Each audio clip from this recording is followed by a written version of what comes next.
Welcome to the Loading Up Podcast. I am one of your co-hosts, Brother Zay, and today we have producer Jay with us. What's going on, man? What's up, man? How you been? I've been good. I've actually been playing a lot of games. There's a lot of games out right now. A lot. There's a lot of games. But before we get into that, let's just give our viewers something to click and like and subscribe. It's free to do. It's right there on YouTube. It helps us out. You can even rate us on the podcast and even click the links down in the description to support the sponsors who also support us. They have W Energy, where you could get 10% off all energy drinks, NordVPN, where you can hide all your stuff and go to Japan and watch some Netflix in Japan, as well as Starforge PC. Get all your custom PC gaming rigs right there at a good low price from people at Starforge. Click those links. Thank you. We appreciate all you guys for listening, for liking, subscribing, and supporting us. Yes. All right. Now that we got that out the way, talk to me, Producer Jay. What have you been playing? Well, I've been playing some Barbie's Horse Adventures, and, Get out. Get out. No, I've been playing the game that everybody's been playing over the weekend. It's Black Ops 6.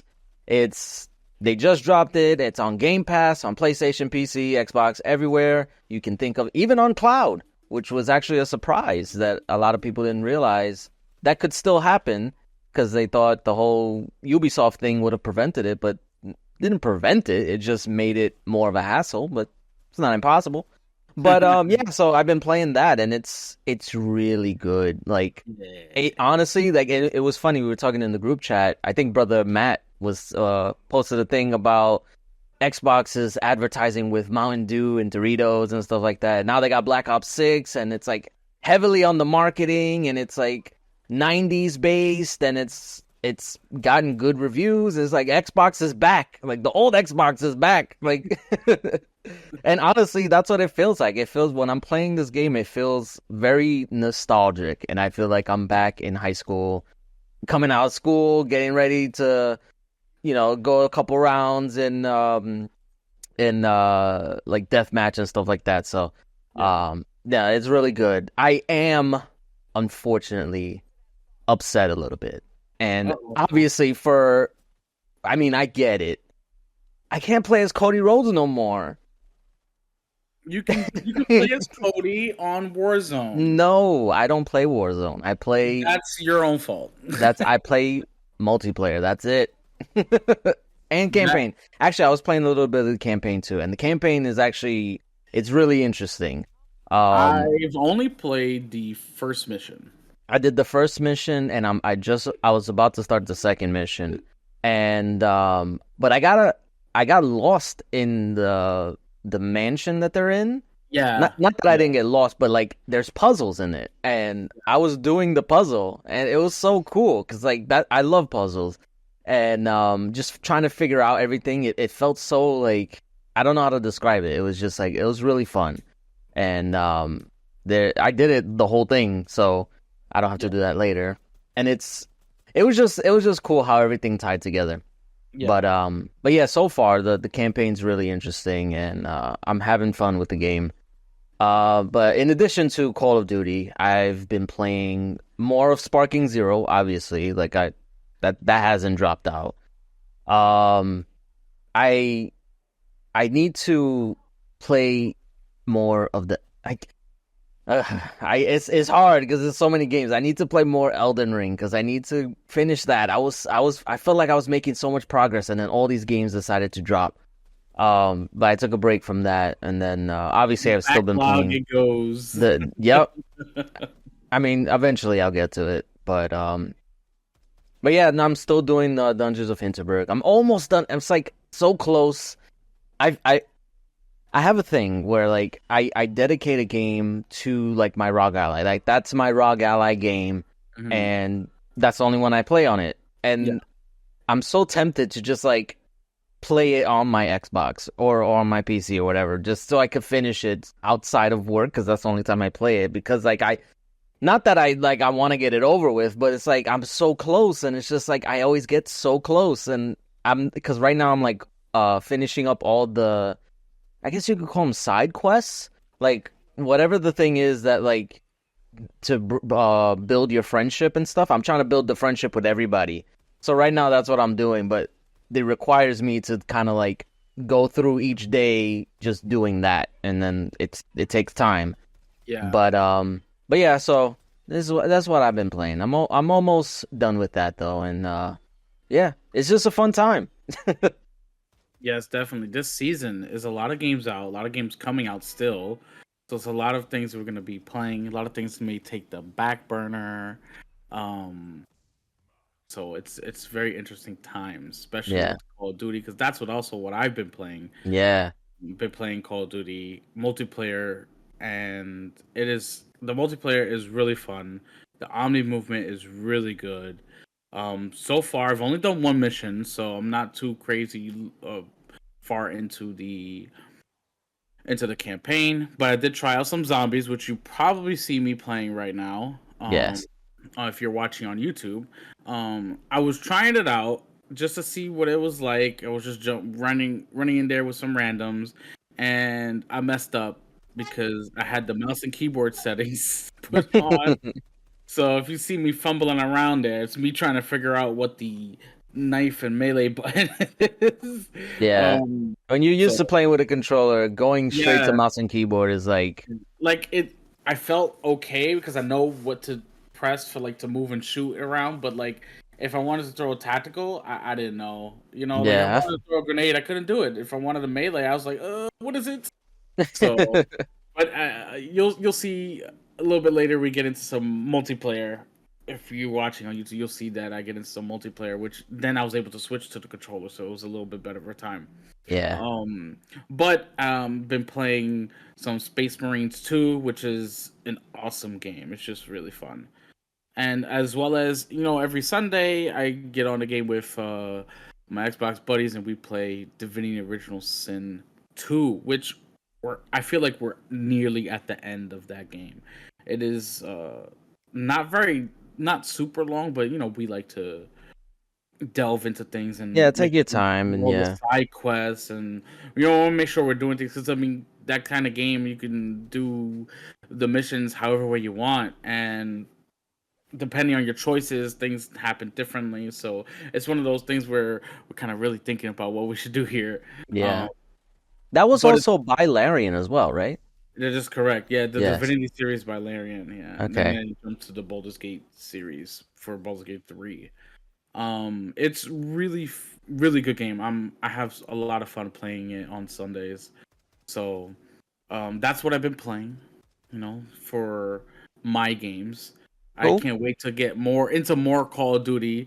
We found the sort of like this little perk package on multiplayer that gives us like extra bonus XP. So Oh. like I've been leveling up like crazy. Like I'm ready. Like uh, we've only been playing for today basically, and I'm already almost 40. I'm Oh trying to wow. hit that. I'm trying to hit that prestige. Yeah. You know what's funny? I was trying to get, I mean, I don't want no judgments, okay? This is Okay. I'm the parent, okay? I can decide what I find suitable for children, okay?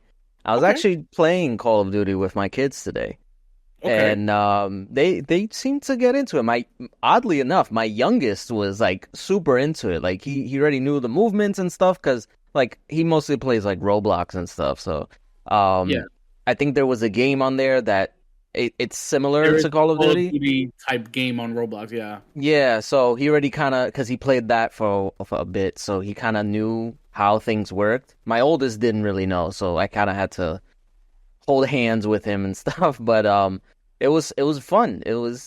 That's honestly, that type of moment was like where I wanted to be. Like I wanted to be able to play like the games that I play with my kids, because Yeah. I play like the Mario games with them and stuff like that, but I want to play my games with them. So No. Yeah. I so it's I soon. feel 100%. I love hearing that because like I played Call of Duty with my son. You Yeah. know, he's probably a little bit older than your oldest, Yeah. but still I played with him. And he's way better than me. Yeah. My son is way better than me. You know, he reminds me of me when I was younger, but like he's better than me, and it's a blast playing with him. Even all my buddies when we play, we jump on a Discord and we're all together, and they're like, "Yo, where's Khalil?" Because they need him. So I understand, you know. Yeah, and you know what? He's just playing multiplayer with me. You know, most of the time he's playing Minecraft and Roblox with his buddies, but so it's okay if they're out there playing Call of Duties with you. It's fine. Yeah. Don't let nobody take that away from you. No, like honestly, as long as they're aware that it's just a game, and I reiterated that to them, like it's just a game, it's not real, fake, like all the stuff, like to make sure that they're not gonna take the wrong things from it, And for the Yeah, most part, like I don't think I would ever have to worry about that, but just in case. of course, of course. No, you're doing the right thing. You're doing the right thing. Yeah. Yeah. All right. So we should we jump into some news? Yes, we should. All right. Let's talk about Ubisoft because they've been in the hot seat for some time now. Ever since Star Wars released and it was sort of like a sales flop for them, and they have to sort of restructure everything. They even brought in some new. I forget her name. She's sort of like the tyrant in the video game industry, where if she comes on, like there's gonna be massive layoffs going to happen in your company because they're gonna restructure everything around the company. So it's been a lot of doom and gloom for Ubisoft, and Yeah. it's now starting with the teams behind the Prince of Persia: The Lost Crown. Um, there's probably likely going to be no sequel or any more DLC that is already made and planned for the game because it did not sell well. It did not do well, even though the total revenue for that they reported was $15 million in revenue and 300,000 copies sold during the first few weeks. They considered it a failure and they disbanded the team and they're on to other different projects, so they weren't like laid off outright. But yeah, this is just more troubles for Ubisoft. We Yeah. talked about I think a couple of weeks ago, where we talked about how they are potentially going up for sale. Trying to make themselves a little bit better for buyers. Who knows? Still, at this point, what's going to happen with the company? In general, I think they're really relying heavily on making the next Assassin's Creed probably the best. And if it doesn't hit the mark the same way where Star Wars did and the same way the Prince of Persia game did, then I think we may see the end of Ubisoft, which is kind of crazy. Yeah, that is really scary because I feel like Ubisoft was one of those tentpole publishers that have just been around for so long. Like, in addition to like an Activision or an EA or Square Enix and stuff like that. Like, even if like Activision, or even though Activision got bought out by Microsoft, like it's still Activision, like, and Blizzard and Bethesda. They're still entities. They're just under the Xbox umbrella. But Ubisoft, I feel like they might be in a different category where they might be bought out and then just like assimilated into whoever buys them out. Because at this point, the Ubisoft name is like tainted. Not to say that they couldn't bounce back. I mean, I remember like maybe a decade ago, Capcom was in the same situation where maybe not a decade, maybe it was like 15 years, around the time where Resident Evil 6 came out, because I know that was a really bad game. But they were in a situation where they were like struggling to find their hit. Like they didn't know what they were doing. It was like so many, like they were going in too many directions, and they needed one central focus, and that's exactly what they did. And they focused on what they had. And I think Ubisoft, for whatever reason, like they didn't learn their lessons with trying so heavily to focus on Assassin's Creed. Like they tried to make Assassin's Creed a Call of Duty, where every year there was another Assassin's Creed game, and it's like, no, like you can't do that. Like that's not the type of game you can do that with. So then they tried to step back from it, but now it's like they don't got anything else. And I think what also hurt them was the fact that game development is now taking longer. Like before, they probably could have bounced back And in cost more.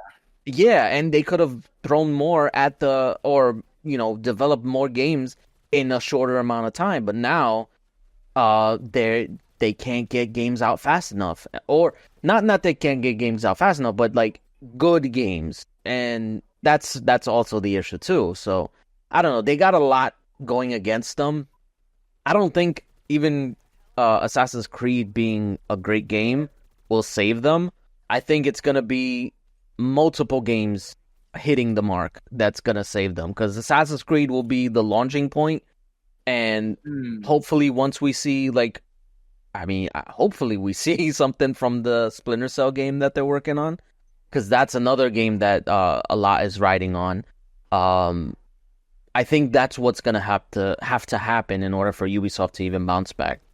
Um, I mean, but it's yeah, Ubisoft go is. ahead. I just want people to understand. Ubisoft is huge. They have Yes, they have so many studios as well as so many IPs under them. Like we always talk about like the Tom Clancy series and the Assassin's Creed series because that's like some of the most popular. But they have yeah, so many different types of games. You know, it's and they absolutely. also publish a lot of different like third party ones, like the ones that they don't own, like the freaking South Park games. Yes, the South Park games. Yeah, those are big, especially big games. Those big games that hit, they they did really well. Those South Park games.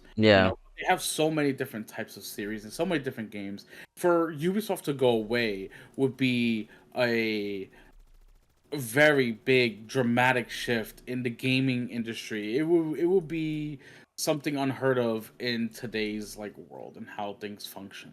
It will be massive. I don't wish that for Ubisoft. I want them to do better. I want them to stick around because who knows who would be able to take control of such a company with this many studios, this many employees, and this many IPs.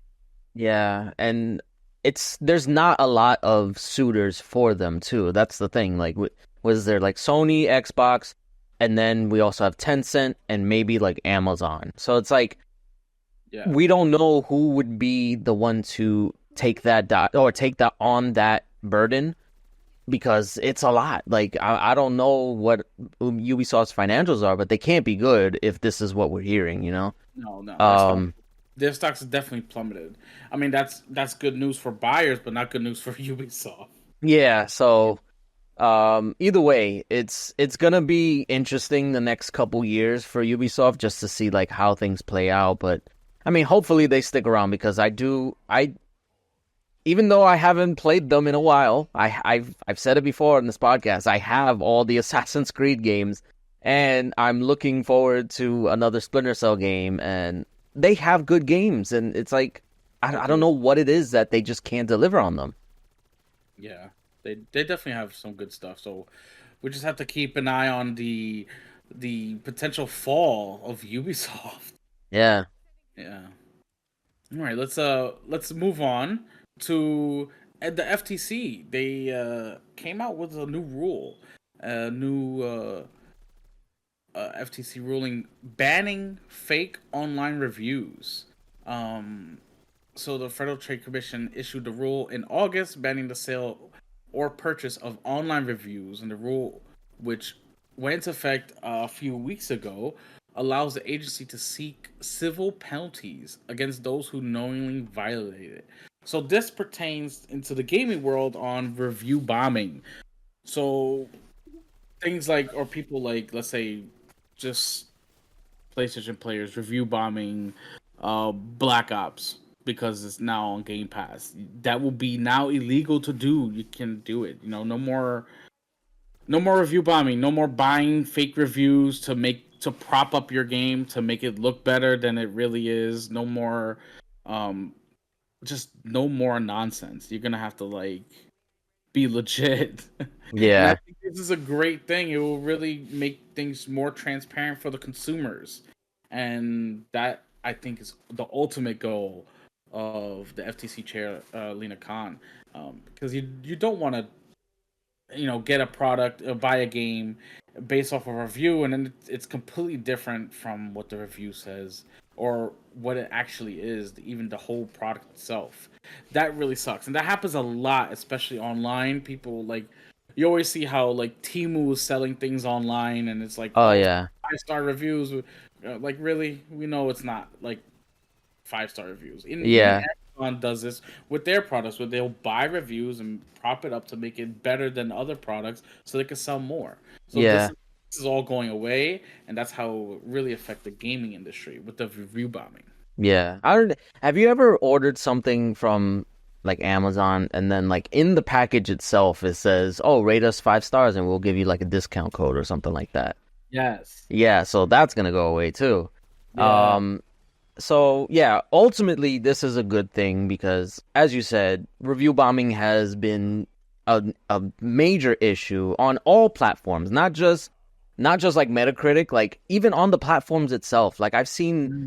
review bombing on like Xbox. Like if Yeah. you go to like the reviews for games and stuff, like I've seen it on there. I've seen it on Steam. I've seen it on PlayStation. Like I don't know if Nintendo has like reviews and stuff like that, but yeah, it's everywhere and it's all nonsense. Like it really shows how freaking low lives people like or like how like they have nothing else to do with their lives. Like they just that's what they find joy in, like review bombing and making sure they FUD the numbers about like what is a good game, what isn't a good game and stuff like that. That's why like user reviews have become pointless. Like you never even on like Rotten Tomatoes and stuff like that, like it's almost pointless.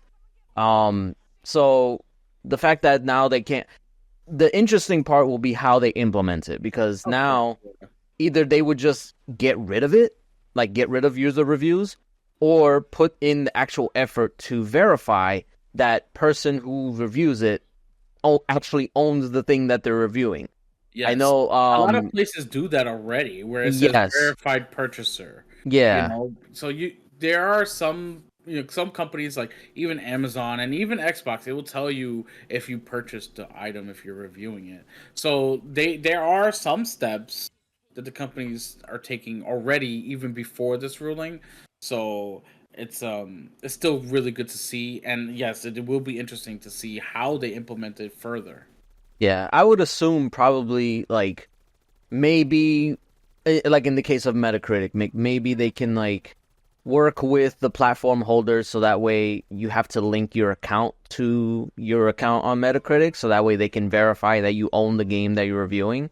Or at the very least, if you don't verify it, then just say so and then have it be like this is an unverified person, they don't own the game and stuff like that. So basically call people out who are doing this, you That's know? a good idea. That's a good Yeah, so that way make them feel stupid. But idea. yeah, although overall this is a good thing. although Although if they're on Metacritic and they're review bombing a game, they probably don't care if people think they're stupid. True. Very true. Because yeah, they're probably making dummy accounts and stuff, so like nothing really would tie back it to the person. But Yeah, but yeah, so hopefully this actually does change the reviewing process and or the user review process. I don't know if it'll affect like actual reviews because I mean it's all about like fake reviews. Like it's not yeah, like anything in pertaining to like bias reviews, which I yeah. mean No, I no. guess you can kind of say are fake, but I mean, that's more everybody. tricky. Listen, when it comes to reviews, especially like we're talking about video games, er, video games are not for everybody, and there's many different subgenres in video games. Not everybody's gonna like Call of Duty, and not everybody's gonna like Space Marines. Shoot, not everybody's gonna like Paw Patrol, the video game. There's an audience for everything. As long as it's fair, everybody has an opinion and they can say what they want about the game, but do it with taste and not just to review because you hate a certain plastic box or because you don't like a particular franchise. Yeah. I mean, oh yeah, hopefully this will just deter people from doing that to get people a clearer understanding about how the community feels about a certain game or anything. Like I know we're just talking about games, but just anything in general.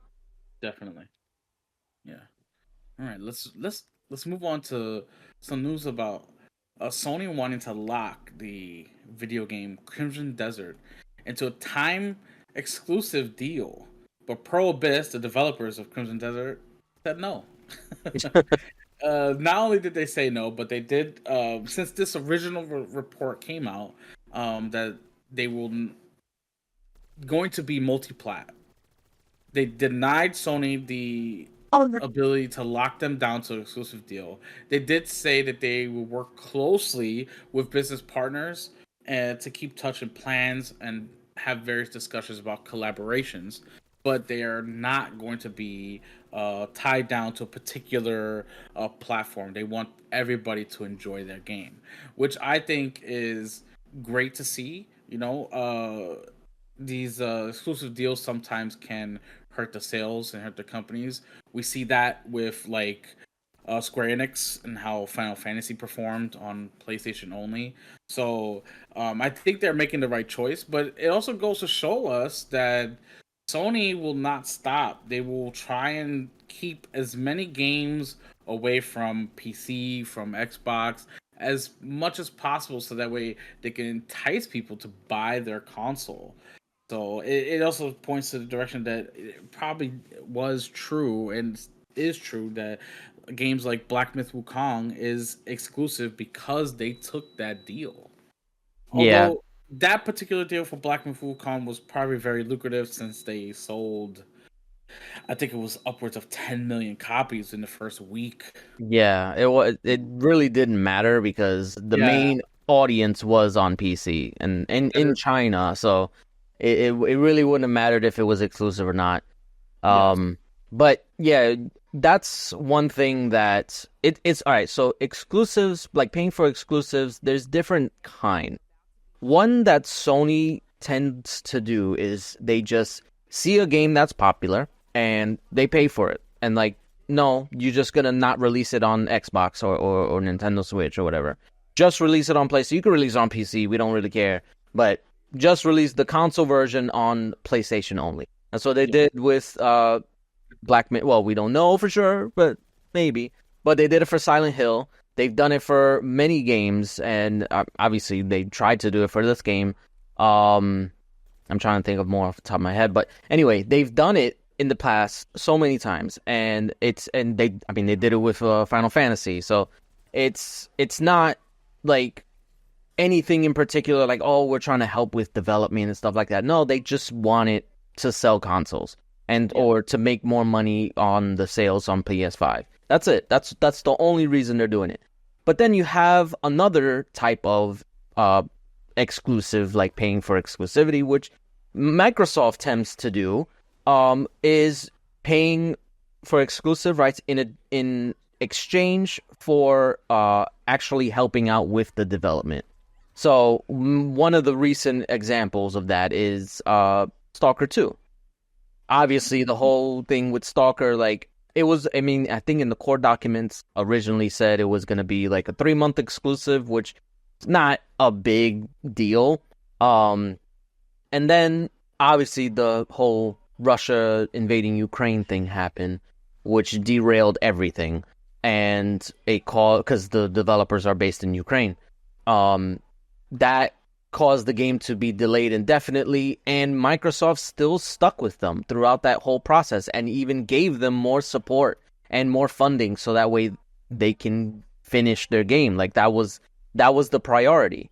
yeah. Obviously, like the priority was like being safe and stuff like that, obviously, but in pertaining to the game, like they wanted to make sure that they were able to finish the game.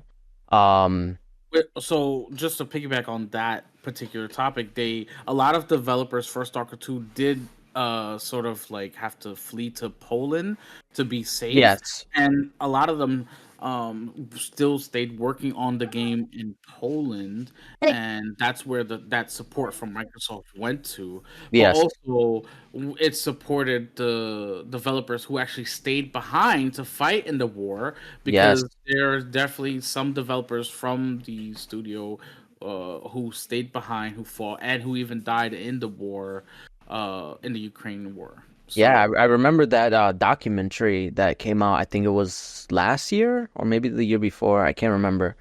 That Microsoft showed in one of their shows, yeah, and I remember there was like developers like in a freaking bunker, still working on the game. Yeah. And it's crazy. I was like, yo, I would never think like that.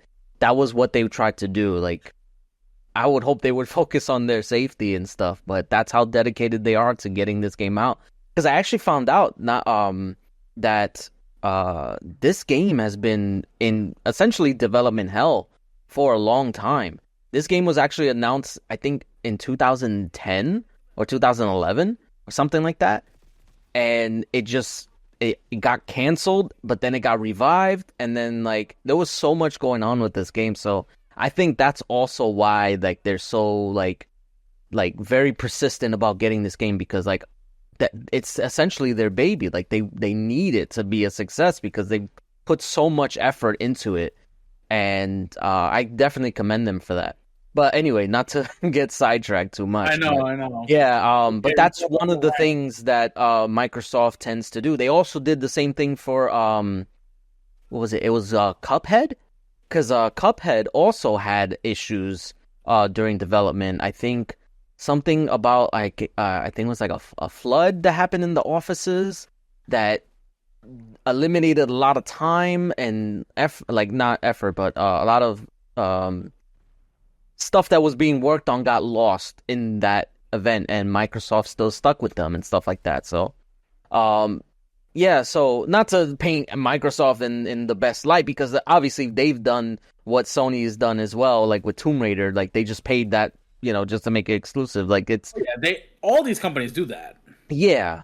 So, but just the fact that Sony tends to do it more is what's a little bit annoying, and it's like, and I wish, and I know why they do it. It's because, again, going back to what I said before about game development taking so much time now, they didn't have enough, like going into this generation. So now they're trying to backfill their catalog, their exclusive catalog, with third-party exclusives because they were just unprepared, seemingly, for how long these games were going to take to come out, and now majority of their lineup is third party exclusives. Like that's like if you look at it and people still try to tout it, it's like, oh, Sony is stacked this year. It's like, no, that's not Sony.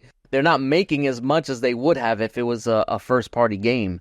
So yeah, I get why they're doing it, but it's still annoying that they're doing it. And I'm glad that there are developers out there that will say, no, we don't need to do this. We have confidence in our game to sell on all consoles. We don't, or all platforms. We don't need you to money hat us and try and like give us a little bit of extra boost. Like, no.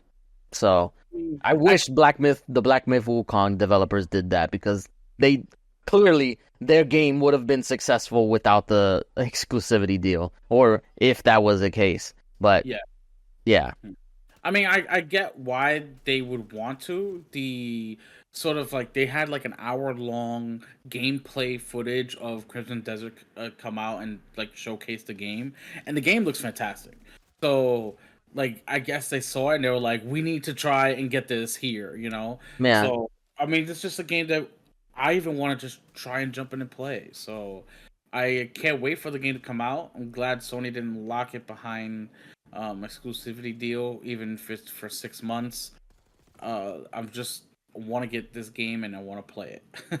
Yeah. Let's continue on with more PlayStation news. This time with a very odd choice that they did with the latest update to the PlayStation 5. They removed the resume activity, which is sort of like PlayStation's try on quick resume, and they completely removed it. It's gone. It's not there anymore after the latest update, and I don't know why they would do this. Yeah. That seems very fishy. Yeah. I mean, let me tell you something. The quick resume and or sort of resume activity on the PlayStation, it is very handy. It is very nice to have. You know, these consoles have an SSD for a reason. Use it. Let it work and let it be there for a reason other than just storing, data. Let it do its job. Let it resume the activity that I was just doing. I don't understand why they got rid of this. There was actually no word on why they just Just got did rid it. of it. They just did it, and that was it. It was gone. I have to assume that it's more of like a software issue where like they were trying to update stuff and maybe that kept getting in the way of things. I don't know. Obviously, like nobody knows why. They haven't said why, but if I had to guess, I feel like that might be it because one thing that I've noticed throughout like Sony's history is that their software is not that great. Like their hardware is great, but their software kind of sucks. And that's kind of been their shortcomings like in all aspect, like even on like TVs and like all their other electronics, like they can't nail the software. It always feels clunky. It always feels like just jumbled and just cluttered and stuff like that, like the UI and all that stuff. Like the PS5 UI is okay, but it could have been a lot better. Like they hit gold with the what was it? It was a PS3, the what was it? I forgot what it's called. The XMB, I think it's called. I think Uh yeah. yeah, whatever the UI was for the PS3. That was like their peak. And it was similar for PS4 and then PS5 they decided to kind of like do something different and it was for the worse. But yeah, getting rid of that, I feel like it has to be a software thing, and that's one of the benefits for Microsoft and where they are a software company, so they can actually make the stuff work and make it don't have to make any sacrifices with the software. Um, but yeah, so it sucks because that's one thing I will say is for me one of the truly next gen things of this generation was the quick resume and or like the resume activity and stuff like that. So Yeah. I will always say that's the best feature that was ever introduced, and I to this day I still praise it, and it still surprises me because there'll be games I put down for like a month or 2 months, and I'll jump back into it and I'll see the quick resume thing. I was like, whoa! Like where I was not expecting that. Like I freaking hard resetted my Xbox like 3 times in that time, and it's still in quick resume. Like how, Sway? Like, but Yeah, no, Quick um, Resume is actually amazing, and like yeah, you said, it really does make it feel like next gen, even better than some high end PCs. Because I don't think there's no. no Quick Resume on PC. So yeah, they're technically yes. They are. It's called direct storage on PC, Okay. and games are starting to adopt it, but not enough. So it's I, like it's on a per game basis. oh, okay. So I Yeah, never ran into a PC game with it then. exactly. There you go. Yeah. It's very few games that support it, but yeah, there are games that do allow for a quick resume. It's not exactly like quick resume, but it's very similar. Well, I Where mean, it'll even load faster. even with Xbox's Quick Resume, it's not for every game because you can't Quick Resume Call of Duty because it's a multiplayer online game. Yeah. You know, you can probably Quick Resume the campaign only, but not like multiplayer. So it's sort of like certain games, but still very nice to have. It really does make it feel next gen, and it makes it feel worth it. Yeah. So, Yeah. yeah, I honestly wish that PlayStation would have had something similar to Quick Resume because, like, right now it's only on a per game basis. Like, you can stay in your game, maybe you can load into another app, and then the same game that you played will be able to like jump in quickly. But it's not like you can't do it from game to game, which is, I mean, I get it, but it's a little annoying. Yeah. Uh, but I anyway, mean, it's first world problems, really. it really is. Yeah, let's It is let's be first world honest. first world gamer problems. I mean, it's not some huge big deal. I mean, we have Yeah. developers fighting a war for crying out loud while we're talking about freaking quick resume and resume activity. Yeah, So yeah, we take it with a grain of salt, but it's still we're a little salty about it. yeah, and it still sucks that they took it out, and I don't know if they plan on bringing it back. We'll see, I guess. I don't Yeah. know why they took it out in the first place, but Hopefully they can figure out the software issue on it. yeah, Yeah. or maybe bring it back better. Maybe bring it like quick resume. Like maybe that's what it is. I don't know. Yeah, do better. Do better, Sony. All right, let's we're just we're just piling on PlayStation right now. So I feel like so right now we're talking about Bungie and how Sony is basically carving up Bungie Studio to be the creative support studio. And they're gonna be they're still Bungie. Let's get this clear. Bungie is still there, but they're taking a lot of what Bungie is and sort of simulating it into creative studio and helping um, the vision for other games be better. And I see the writing on the wall for that because Bungie was, not profitable, and there's a lot of mismanagement. A lot of stuff happened, as we reported a couple months back about the CEO and all the cars he was buying, that laying off people. It's a lot of things going wrong with Bungie, and I think Sony's sort of taking the reins and trying to whip them into shape so that they can be worth the $4 billion purchase that they purchased them for. Yeah. And I think this is good. Bungie, they do good. They do video games well. They do Destiny well. I mean, Destiny's been like their biggest, most prolific thing that they've been doing the last few years, and it's even their last big like sort of DLC expansion was really well received. So they do things well, and I think as a support studio for other games and other studios, the talent that they have will go really well into supporting them and making those games even better for us, the consumers. Yeah. I mean, on the one hand, you're right. Like, Bungie knows how to develop a game and they get their polish well. Like, that's one thing that you can't really, like, get upset at Bungie for is their polish. Like, they know how to make a game, like, work properly, like, from the jump. Like, there's very little glitches or anything like that from a technical standpoint that you can complain about. But it is, like, it does kind of suck that's, like, you're taking Bungie is essentially a shell of its former self. Like, even before PlayStation bought them, like they were already a shell of what they used to be, like during like the Halo era. So just the fact that they're taking that and just pushing it down even more and carving it up even more to basically just be a support studio, or for the most part being a support studio, because they're still working on like Marathon and whatever other game they're working on, and including supporting Destiny. But it's just, I don't know. I don't like the optics of that, like taking a profound or prolific developer and just making them a support studio. Like, that just doesn't sound right. Like, Bungie shouldn't be a support studio. Well, Like, I mean, now it's officially all under Sony. That's it. I It's just know, that's why it's like, on. I get why So they're doing it. It's just, yeah, it and still I think doesn't sound Bungie right. did it to themselves. They really did. Yes. They did it to themselves. They have no one else to blame besides the person that did look in the mirror. It's only like the executives and the management teams there at Bungie. They did it to themselves. They put themselves in this situation, and this is the outcome. Sony's gonna basically swallow you up, and you're gonna work on what Sony wants. That's it.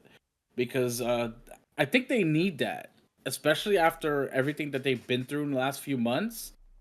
It sucks. It does. You're right. They are a shell of the company that they used to be, but this is what they get for being that sort of what do you call it? Like the playboys of the gaming industry, and what they did and all the Yeah. things that transpired within Bungie. So this is really all on them, and it's we just have to see what happens with Bungie and the developers there under Sony.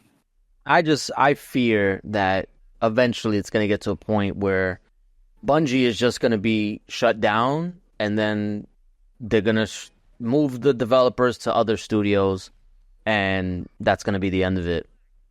That's my worry, that this is kind of like the first step, like just reducing Bungie's role in the company, and then like just getting rid of it altogether because they feel like the name isn't what it used to be.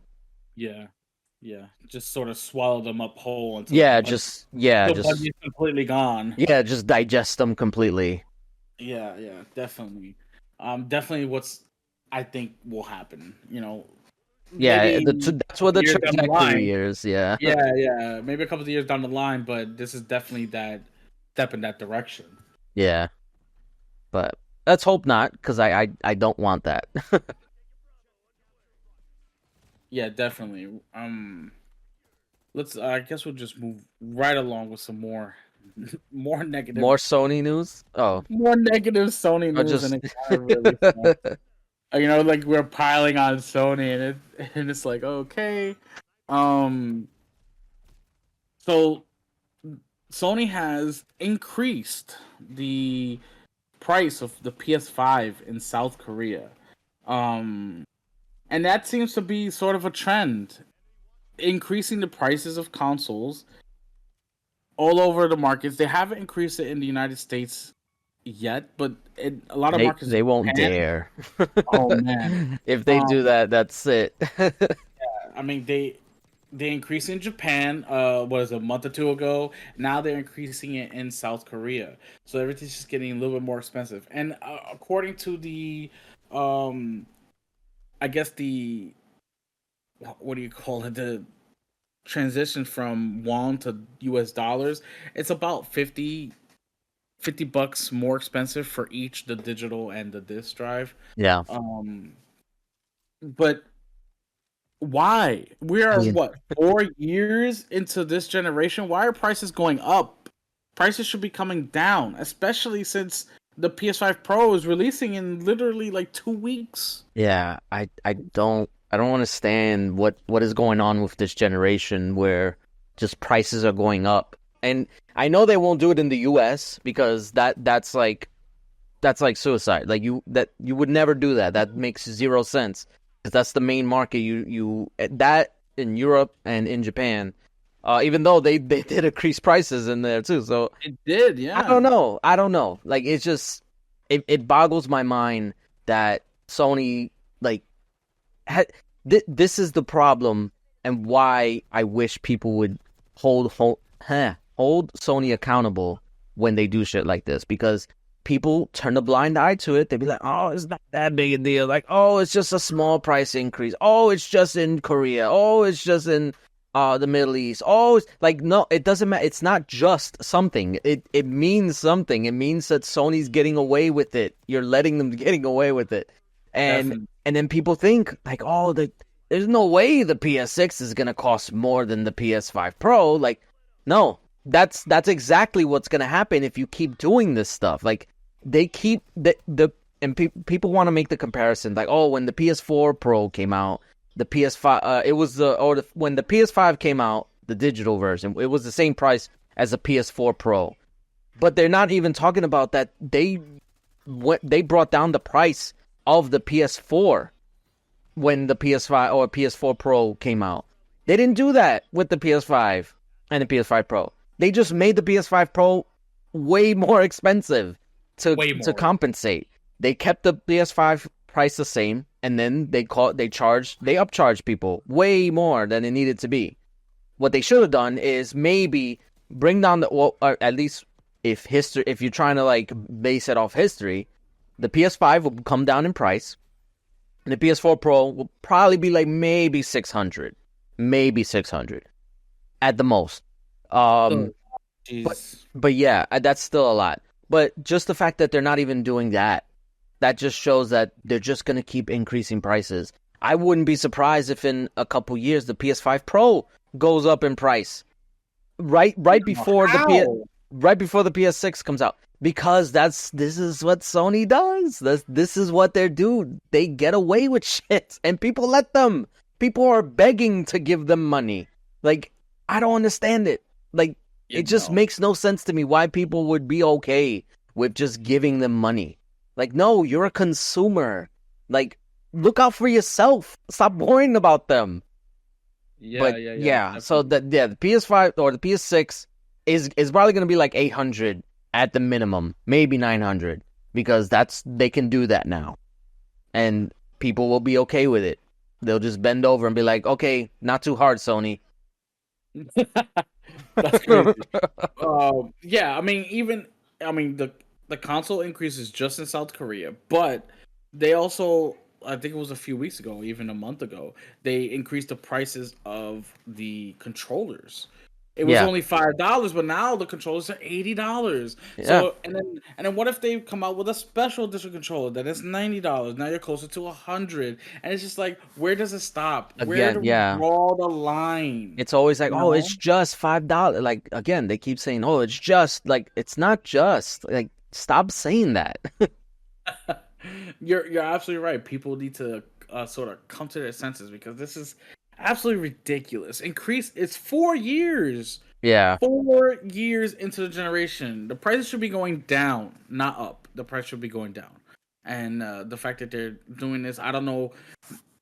Maybe they're not seeing profits in these markets where they're increasing the prices, and that's what they're doing to try and sort of, get to that green line that they need to Yeah. with the company. But that's BS.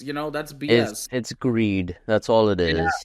and that's Greed. exactly. It's greed. It's greed. It's something that, like, I'm not. I'm sorry, but if a console comes out and it's like way out of price, if the Xbox increased the Series X to, or even like to say the next Xbox to $800, that's insane. That's insane. Yeah, that is At insane.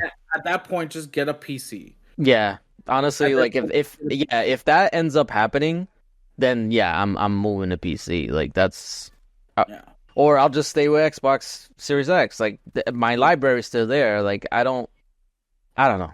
I don't want to think about I that too know. much. I know. I know. I know.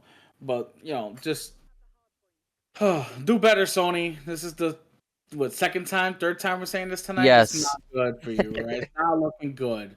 It's not. All right, let's. I think we have one bit of news left. This is sort of rumors about the Xbox and how they may be slowing down its PS5 ports.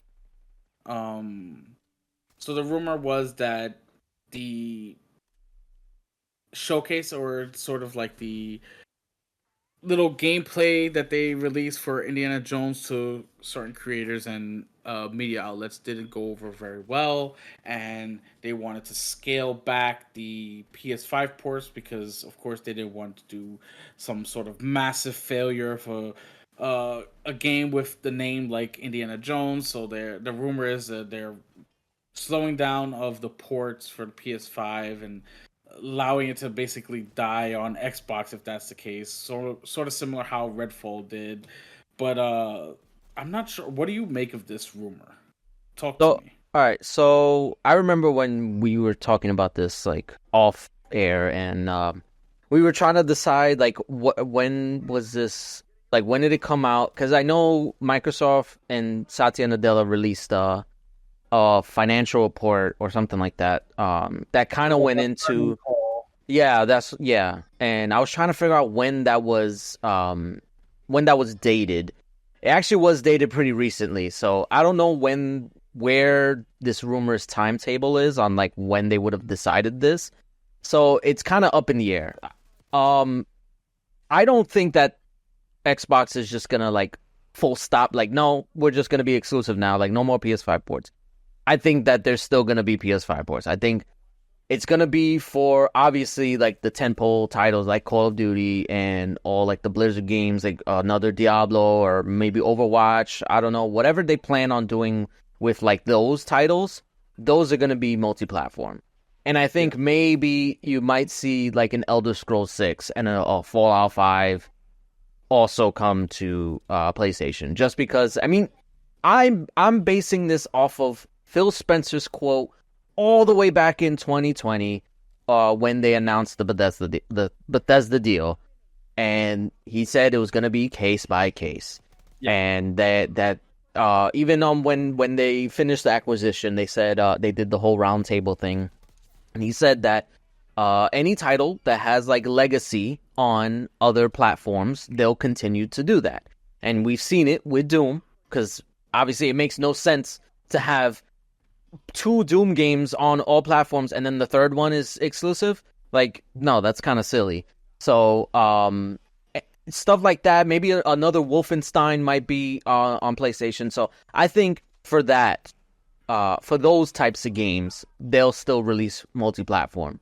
Now, when it comes to first party, like a Fable, like a Halo, like a Gears, I think that is where the rumor is pertaining to, and where they're gonna basically have like a red line and be like, no, we can't put those on other platforms. They tried it. They experimented with games like Hi-Fi Rush. Though that was technically an original game, even though it was by Bethesda. It happened. It's a new game under the Xbox leadership, so you can consider that like first party. They also did it with Sea of Thieves, which was a success. I think maybe they might do it more with like a live service game like Sea of Thieves. Will they do it with Halo though? I doubt it, just because Halo is like that. That's Xbox. Like for the longest time, like if you think of Halo, you think of Xbox. You think of Xbox, you think of Halo. Like they are synonymous with each other.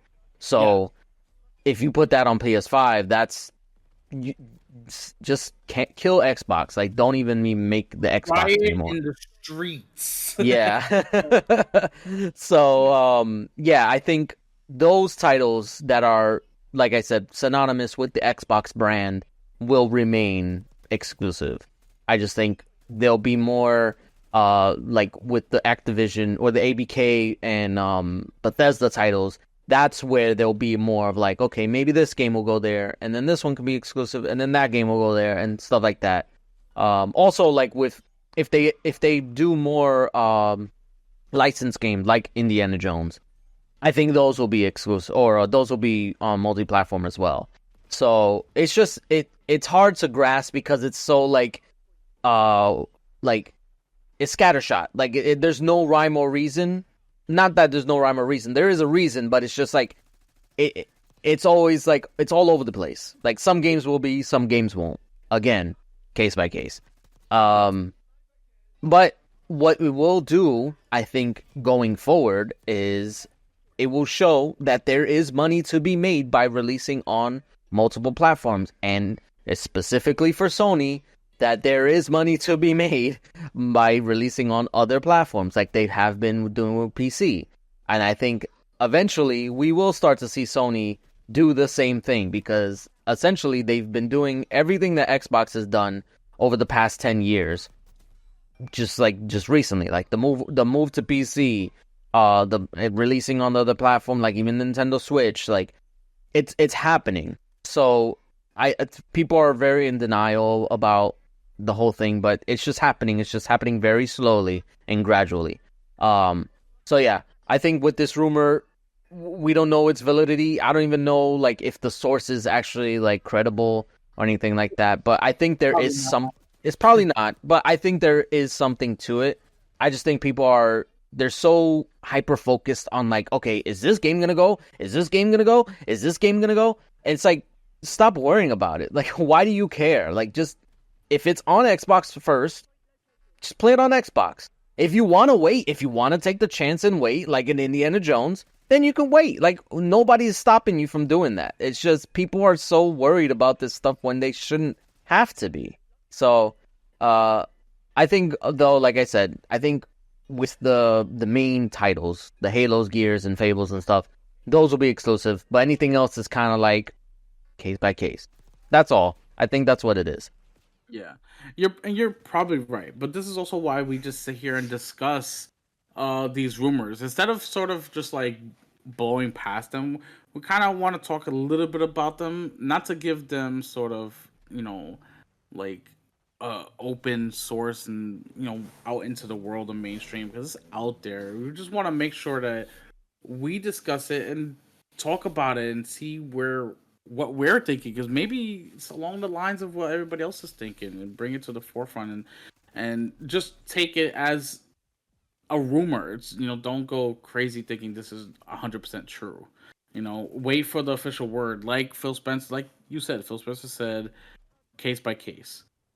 I'm always on the fence where if there's rumors out there, I'm gonna wait for an official word. Yeah, you have said that like in the group chats and stuff. Like whenever Yes. we post a rumor in there, like you just say, I'll just wait like for Yeah. confirmation. Yeah, brother Matt will send something and he'll be like, "Yo, it's happening." I'm like, "Did it come out from Microsoft first?" He's like, "Bro, it's gonna happen." I'm like, "Well, it's not official yet, you know. Yeah, I want to see official channels come out and say something first. I don't want to sit here and say, "Oh, it's gonna happen," and then it doesn't happen, and I look like a fool. yeah, No, just, yeah, I'll wait for the official word from someone like Phil Spencer or Sarah Bond or even like the Microsoft Twitter or Xbox Twitter. You know, something yeah, official. yeah. There's You know, nothing. There's nothing wrong with doing that. yeah. So, I mean, that's all we have for the news today for this week. Yeah, Uh, no, it definitely the news definitely picked up from last week because I remember we were trying to struggle like even because when I did it myself, like I had to pick out some that I felt was it was like more important. yeah. But yeah, so yeah, so that'll do it for us. We will see you guys next week. Don't forget to like and subscribe. You can support us by supporting our sponsors, W Energy, NordVPN, and Starforge PCs. All the links are in the description. And you can rate us on any podcasting app that you may have. And that's it. We'll see you guys next week. Peace. Laters.